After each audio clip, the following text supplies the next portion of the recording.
You built this business. You survived the chaos, the staffing shortages, the inflation, the slow Tuesdays, the 14-hour days. But here's the uncomfortable truth. The habits that help you survive one location are often the exact habits that prevent you from scaling to 3.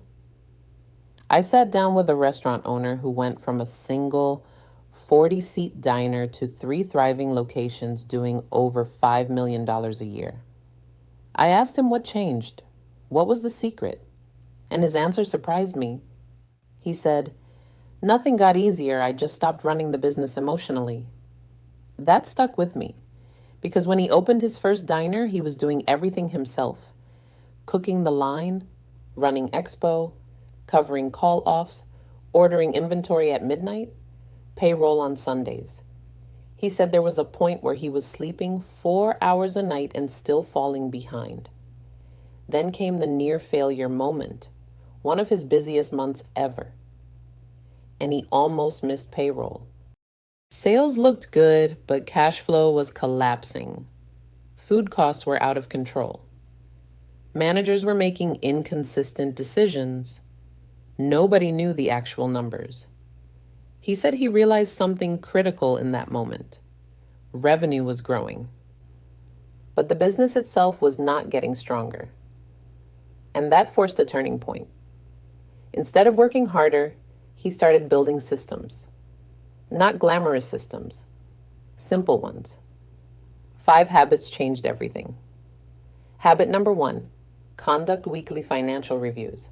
Every Monday morning, reviewing the same spreadsheet, checking the same metrics: food cost percentage, labor percentage, prime cost, cash position, sales trends. He said most restaurant owners look at numbers emotionally. This week felt busy. We seemed slower. Or, I think labor was okay. Top operators don't guess, they measure. Habit number 2, monthly team town halls.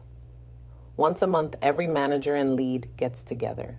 They discuss wins, losses, goals, customer feedback, staffing updates.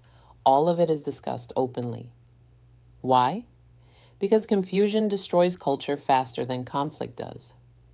When teams understand the mission, performance improves. Habit number 3, conduct annual menu engineering reviews.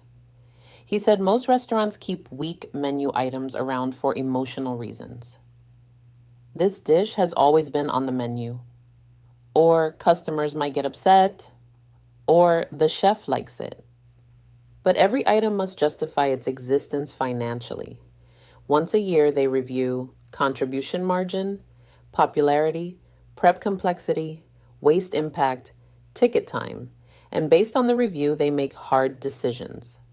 Habit number 4, quarterly goal setting with GMs. Not vague motivation, but specific operational targets. Reduce labor by 1%, increase review count by 100, improve ticket times by 2 minutes, grow catering sales. Then track progress relentlessly. He said this was the moment his managers stopped acting like employees and started thinking like operators. And finally, habit number 5, personal development. This surprised me the most.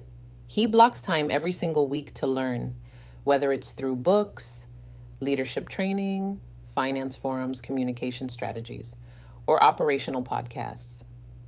Because he said, if the owner stops growing, the business eventually stops growing too. And then he told me the biggest mindset shift of all.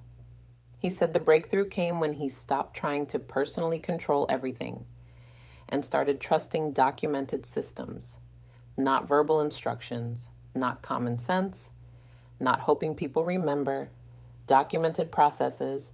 He runs his business successfully using checklists, training systems, opening procedures, closing procedures, inventory procedures, coaching procedures. Because scalable businesses are not built on heroic owners. They are built on repeatable systems.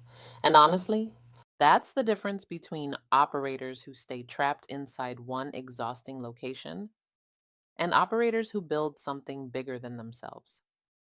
Don't forget to like and subscribe if you find this content relevant and helpful. And come tomorrow when we share a complete digital marketing stack for restaurants in 2026.